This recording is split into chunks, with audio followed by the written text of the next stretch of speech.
कप्तान भूपेंद्र सिंह जी, प्रदेश में शिक्षण संस्थाओं के संयोजक, एक यूनिवर्सिटी के पूर्व रजिस्ट्रार प्रोफेसर मदन लाल जी गोयल, हमारे जिला के महामंत्री प्रवीण जी जैन और हिसार के सभी पत्रकार, छायाकार, मीडिया के सभी बंधुओं को मैं बहुत बहुत प्रणाम करता हूँ। आदमपुर में लिख के दे दे। उपचुनाव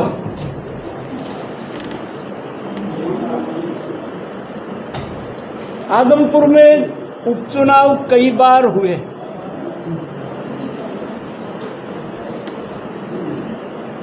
और आदमपुर की पहचान चौधरी भजनलाल के नाम से। हम भारतीय जनता पार्टी के सभी कार्यकर्ता यहाँ पर अब पत्रकारिता में भी दूसरी तीसरी पीढ़ी आ गई है। कमलेश भारती होते थे, दिखाई नहीं दिए। प्रोफेसर हंसराज जी हंस होते थे, राष्ट्रकवि। पर आज तीसरी पीढ़ी है, सब जवान लोग हैं। आप सबका अभिनंदन करते हैं। ये उपचुनाव का मायने, दो मायने इस उपचुनाव के हैं।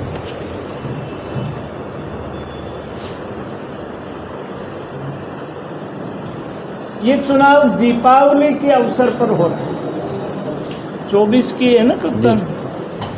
प्रधानमंत्री तो हर बार दिवाली सैनिकों के साथ मनाते हैं। इस बार वो चाइना बॉर्डर पर माणा गांव में जा रहे हैं। पिछले 20 साल का मैं, नरेंद्र भाई मोदी 4.5 साल हमारे प्रभारी रहे। एक कमरे में बैठ के हमने काम किया।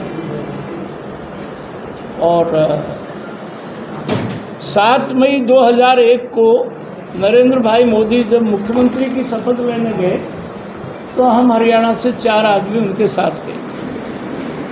तो हम देख रहे हैं कि हर दिवाली का त्यौहार, 12 साल 7 महीना वो गुजरात के मुख्यमंत्री थे, तो 8 साल से देश के प्रधानमंत्री हैं, तो वो हर दिवाली देश की सीमा के ऊपर अंतिम चौकी पर जो सैनिक होते हैं उनके बीच में मनाते हैं। ये कितनी बड़ी सौभाग्य की बात है। आप सबको दीपावली का त्यौहार जो है बहुत बहुत बधाई है, बहुत बहुत शुभकामनाएं हैं। हमारा हिंदू समाज का जो हर रीति रिवाज है उसके पीछे एक इतिहास है, एक विश्वास है, एक श्रद्धा है। राजा रामचंद्र 14 साल के वनवास के बाद अयोध्या आए थे। ये जो अमावस्या दिवाली की होती है, इसमें रात का रंग बहुत गहरा काला होता है और हिंदू समाज में होड़ लगती है कौन कितने दीपक जलाए। आपको दिवाली का त्यौहार बहुत बहुत शुभदायक हो। इस समय इस उपचुनाव में 2 विचारधाराओं के बीच की महाभारत है। हरियाणा में 2 लाल, चौधरी देवीलाल और भजन, और हमारा श्री मनोहर लाल। हरियाणा में अब तक की 1 नवंबर 66 को हरियाणा बना।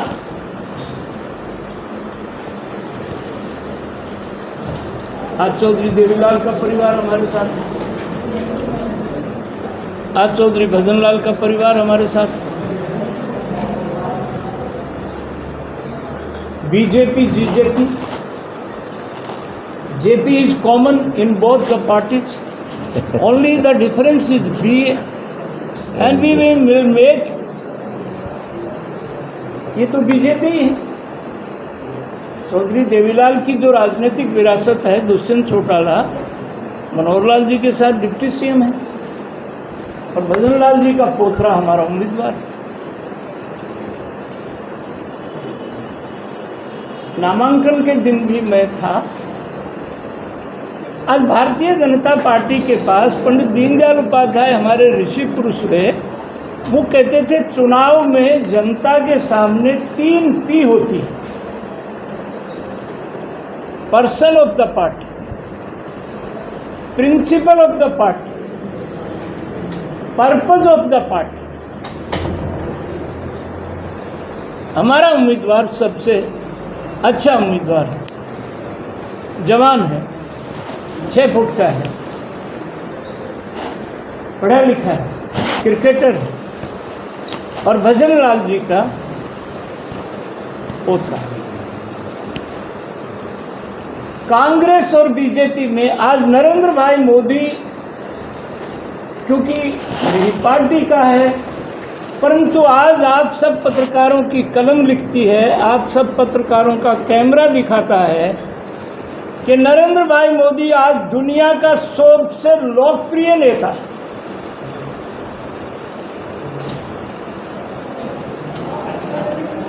Performance of the party.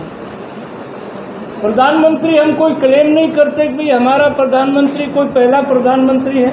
Pandit Jawaharlal Nehru इस देश के 18 साल प्रधानमंत्री, श्रीमती इंदिरा गांधी भी प्रधानमंत्री, पर हिंदुस्तान का प्रधानमंत्री नरेंद्र भाई मोदी ने पीछे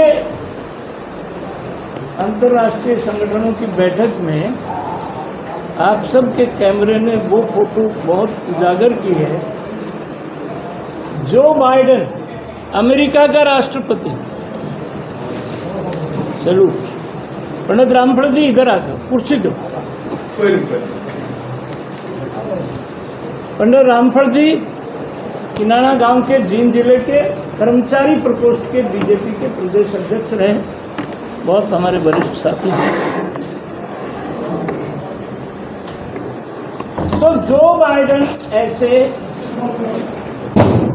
पीछे से नरेंद्र मोदी का कंधा पकड़ते हैं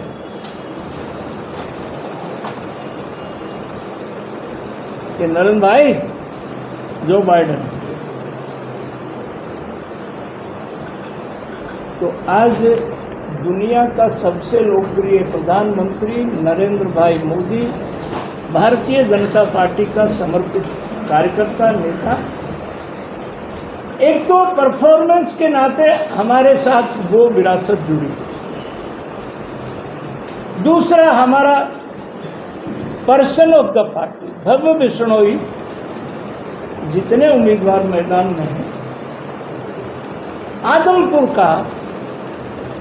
आदमपुर की मिट्टी में से पैदा हुआ हमारा उम्मीदवार के बारे में कोई ये नहीं कह सकता, उसको पहचान की मोहताज नहीं। गांव के लोग, माताएं, बहनें भजनालाड़ो पोत्रों है, मतलब हमारे उम्मीदवार को परिचय कराने की जरूरत नहीं पड़ी। हम 5 चुनाव जीते हैं, 5 बार विधानसभा में रहे, कई चुनाव हारे हैं। उम्मीदवार की सबसे पहले मतदाता से परिचय की दिक्कत आती है, वो दिक्कत हमारे साथ है। इसलिए आदमपुर का चुनाव हमारा भव्य बिश्नोई भव्य वोटों से जीतेगा। मुझे इतना ही निवेदन करना है। सर, ये कहा जा रहा है कि जो आदमपुर का उपचुनाव ये जनता पर थोपा गया है अपनी महत्वाकांक्षा के कारण और ईडी के डर के कारण। ऐसा बंधुवर, आपकी बात में सच्चाई तब हो सकती थी। देखो, इस दौर में राजनीति एक कंटिन्यूएशन ऑफ द प्रोसेस। एक सरकार आती है, एक सरकार जाती है, सरकार इज द सेम।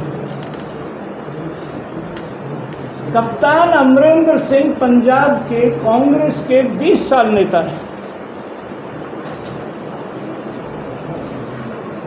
पार्टियों के फैसले होते हैं। आज कप्तान अमरिंदर सिंह ने, जब उनको हटाया जा रहा था, ये जो इटालियन परिवार है, ये हिंदुस्तान को किताब से पढ़ना चाहता है। लाल कृष्ण ये हमारी नकल तो कर रही है कांग्रेस। हम यात्राएं किया, श्रीमान लाल कृष्ण आडवाणी ने यात्रा किया सोमनाथ मंदिर से शुरू करके और अयोध्या तक जाना चाहते थे। मेरे मित्र लालू यादव ने समस्तीपुर में गिरफ्तार कर लिया। आज पर एक लाल सिंह चड्ढा की पिक्चर आ रही है, उसमें रथ के ऊपर आडवाणी जी है, मैं हूँ, नरेंद्र भाई मोदी है। हमारी वो बात रोहतक की दिखाई जा रही है। अब राहुल गांधी ने यात्रा शुरू की कन्याकुमारी से, और वो उस पादरी से मिलते हैं जो पादरी के ऊपर कई मुकदमे चल रहे हैं कि ये धर्मांतरण करवाने का सबसे बड़ा पाखंडी आदमी है। ये हिंदुस्तान है। सर, आपने कहा वो पादरी से मिलते हैं जिसके ऊपर मुकदमे दर्ज है। डिप्टी स्पीकर और नलवा से विधायक रणबीर गंगवा राम रहीम की समिति से जो भी है उसके अंदर मिलते हैं और उनसे आशीर्वाद भी प्राप्त अभी कर रहे हैं। अभी तो जेल में है।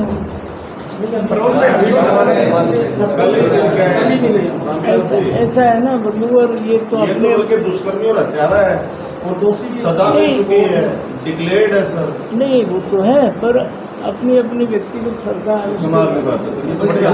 बहुत अजीब सा तर्क है शर्मा जी। देखिए, आप लड़ाई करना चाहते हैं तो वो जगह दूसरी है, परंतु मैं वो भी इतना इम्पोर्टेंट पत्रकार है जितना आप। मैं उसी के सवाल को नहीं, आपकी श्रद्धा रामचंद्र जो पत्रकार जिसकी हत्या हुई है वो मेरा मित्र था।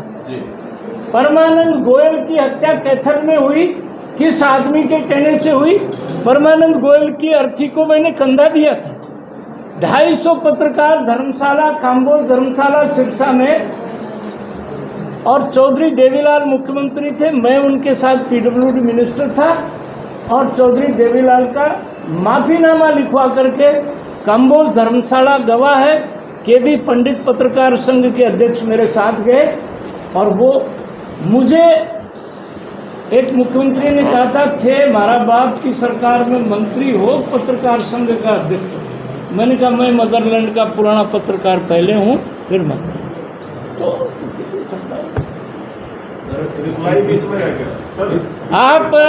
आप खड़े होकर के मैं हाथ जोड़ के विनती करता हूँ कि आपके मन में जो शंका है मैं खड़े होकर सुनता हूँ। आप बोलिए। आप बैठिए सर। नहीं, आप बोलिए। सवाल इतना है, आप बोलिए। आप कोई बात नहीं, मेरा सवाल। आप राम रहीम के बारे में कहना चाहते हैं। राम रहीम को भारत की अदालत ने सजा दे रखी है। अब उस पर हमारा और आपका क्या सवाल सुनेंगे सर? मैं कह लूँ। हाँ बोल। सवाल ये था कि एक ऐसा व्यक्ति जो दुष्कर्मी है, कानूनन हत्यारा है, और उसकी सभा में ऑनलाइन कोई प्रवचन जो चल रहा है उसमें सरकार का एक नुमाइंदा डिप्टी स्पीकर है हाउस के गंगवा जी उपस्थित थे। इस पर आपका रिएक्शन मांगा था, आप उग्र हो गए? नहीं, मैं उग्र नहीं, बिल्कुल उग्र। देखिए, नहीं, मैं मदरलैंड का पुराना पत्रकार हूँ। पत्रकारों की लड़ाई में हरियाणा में मंत्री होते हुए भी लड़ता रहा हूँ, पर आपका जो अंदाज था, कानूनी तौर पर अपराध किया, वो जेल में। रणबीर गंगवा हरियाणा के डिप्टी स्पीकर हैं।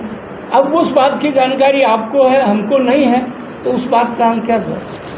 सर 2019 में जब सरकार बनी उसके बाद से तीसरा ये बाई इलेक्शन, दोनों बाई इलेक्शन जो है वो बीजेपी ने लड़ी।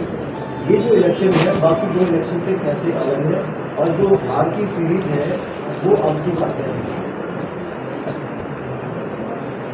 ये वैसे तो कोई सवाल नहीं बनता, परंतु ये चुनाव हम पिछली जो मार्जिन है वो सबको डबल करके भव्य मार्जिन से बीजेपी ये चुनाव जीती।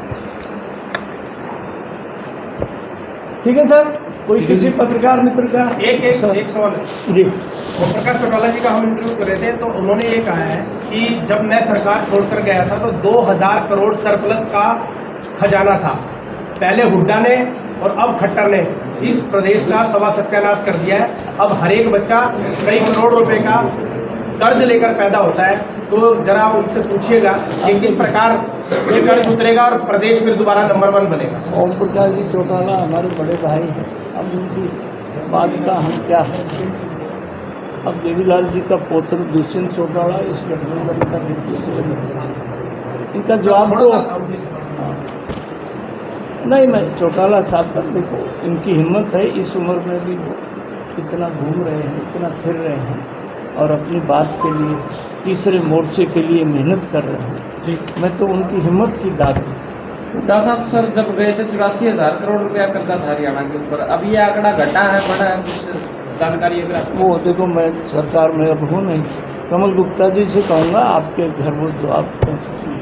ठीक है साहब, कोई और सवाल इस प्रकार शिक्षा से रिलेटेड था सर, सभी शिक्षा से पत्रकारों का सर एक नहीं शिक्षा हाँ, से हाँ, related सभा सर। से लेकर 2019 तक आप शिक्षा मंत्री रहे हैं, हाँ, तो उस दौरान के कार्यकाल के बारे में मेरे कार्यकाल के बारे में अच्छा किया आप लोगों ने याद दिला दिया। हरियाणा में 3 बार मैं शिक्षा मंत्री रहा और चौधरी बंसीलाल जी के साथ में रहा और मनोहर लाल जी के साथ में रहा। 22,000 गेस्ट टीचर्स थे हरियाणा और चौधरी भूपेंद्र सिंह हुड्डा मुख्यमंत्री थे। 13 अगस्त 2014 की बात है। गेस्ट टीचर्स में से 15 भाई बहनों ने आमरण अनशन किया। 11वें दिन 4 बहनें हॉस्पिटलाइज हो गई। पंथ मार्ग पर मैं उनके बीच में जाके कहा कि भाई हुड्डा जी ने यदि इनको 24 घंटे में नहीं माना, खैर वो 8 घंटे बाद उठा दिया। फिर आप सबकी शुभकामना से हम सरकार में आ गए और 22,000 गेस्ट टीचर्स को इनको 18,000 रुपया कंसोलिडेटेड तनख्वाह मिलती थी।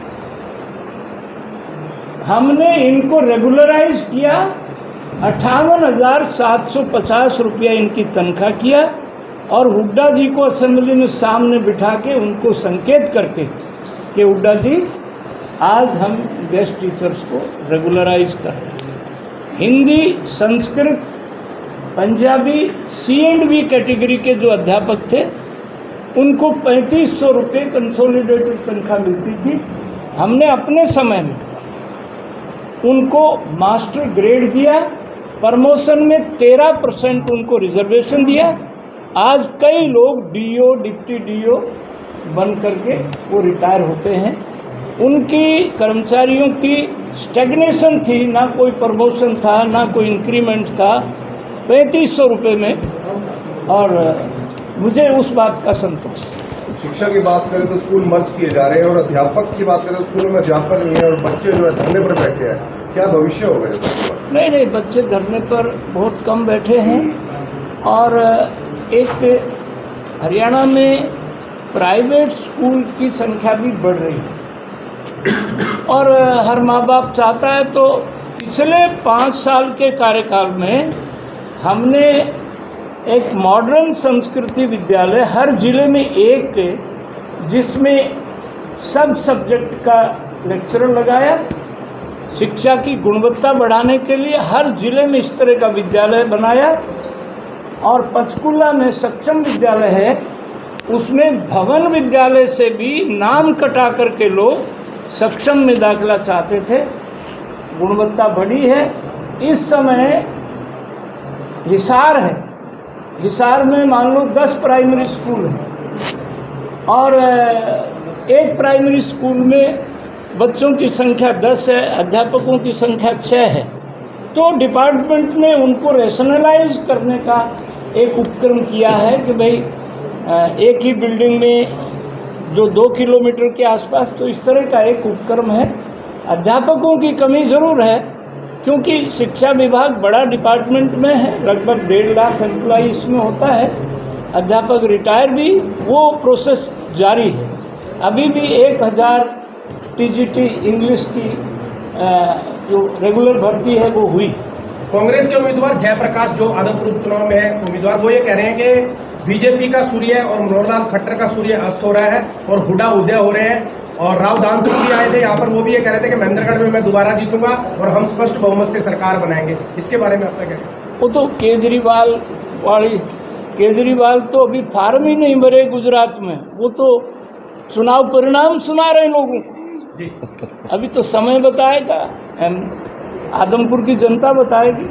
जयप्रकाश जी को पोलिंग तक तो इस खुशफहमी में रहना बहुत जरूरी है, उनके मूड को ठीक रखना। जी सर, आम आदमी पार्टी कहती है कि सरकारी स्कूलों को बढ़ावा मिलना चाहिए, ज़्यादा बढ़ने चाहिए, और आप कह रहे हैं कि आदमपुर के अंदर जो सरकारी स्कूल कम होते जा रहे हैं, वो जो है प्राइवेट स्कूलों की संख्या ज़्यादा बढ़नी चाहिए। तो प्राइवेट स्कूल बढ़ने चाहिए या सरकारी स्कूल बढ़ने चाहिए? नहीं, दोनों ही बढ़ने चाहिए।